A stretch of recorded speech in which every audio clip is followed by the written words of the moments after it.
उत्तर प्रदेश की सियासत में एक बार फिर बयानबाजी तेज हो गई है। यूपी सरकार में कैबिनेट मंत्री और सोहेल देव भारतीय समाज पार्टी के प्रमुख ओम प्रकाश राजभर ने समाजवादी पार्टी के अध्यक्ष अखिलेश यादव पर निशाना साधा है।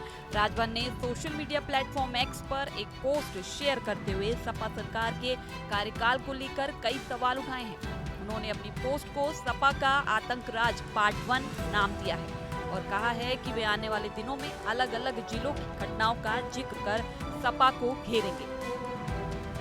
ओपी राजभर ने अपनी पोस्ट में अखिलेश यादव को संबोधित करते हुए कहा कि वे रोज एक जिले में सपा सरकार के समय की घटनाओं को याद दिलाएंगे। उन्होंने आरोप लगाया कि सपा शासनकाल में दलितों, पिछड़ों और कमजोर वर्ग के लोगों के साथ अन्याय हुआ और कई जगहों पर कानून व्यवस्था की स्थिति खराब रही। राजभर ने अपनी ताजा एक्स पोस्ट में सबसे ज्यादा सीतापुर की घटनाओं का जिक्र किया। उन्होंने आरोप लगाया कि साल 2012 में सपा सरकार बनने के बाद कुछ जगहों पर दलित परिवारों के साथ अत्याचार की घटनाएं सामने आई थी।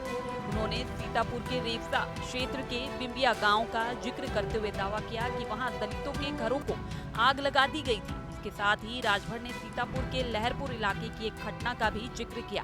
उन्होंने आरोप लगाया कि वहां दलित बस्ती के कई घरों में आग लगाई गई और लोगों को नुकसान पहुंचाया गया।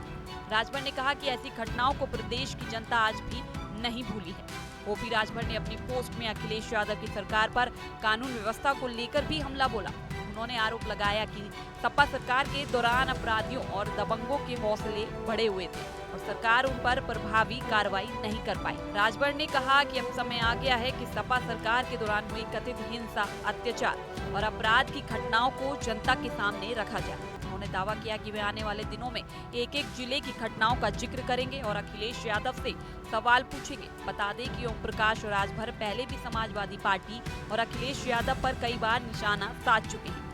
साल 2022 के विधानसभा चुनाव में सुबह सपा ने समाजवादी पार्टी के साथ गठबंधन किया था, लेकिन बाद में दोनों दलों के बीच राजनीतिक दूरी बढ़ गई। इसके बाद से राजभर लगातार सपा नेतृत्व पर हमलावर नजर आते हैं। वहीं समाजवादी पार्टी की ओर से बीजेपी और उसके सहयोगी दलों के आरोपों को राजनीतिक बयानबाजी बताया जाता रहा है। फिलहाल ओपी राजभर की इस एक्स पोस्ट के बाद यूपी की सियासत में एक बार फिर आरोप प्रत्यारोप का दौर तेज हो गया है। अब देखना होगा कि इस पर समाजवादी पार्टी की ओर से क्या प्रतिक्रिया आती है और राजभर अपनी अगली पोस्ट में किन मुद्दों को उठाते हैं। फिलहाल इस खबर में इतना ही। आप देखते रहिए न्यूज नेशन। मैं हूँ आपके साथ अलका जायसवाल। आपके मोबाइल पर तुरंत आएगी ब्रेकिंग न्यूज। स्क्रीन पर सबसे पहले दिखेगी बड़ी खबर। देश दुनिया की हर खबर एक जगह। अब आपके मोबाइल पर तुरंत फटाफट इंस्टॉल कीजिए न्यूज नेशन ऐप और रखिए खुद को अपडेट।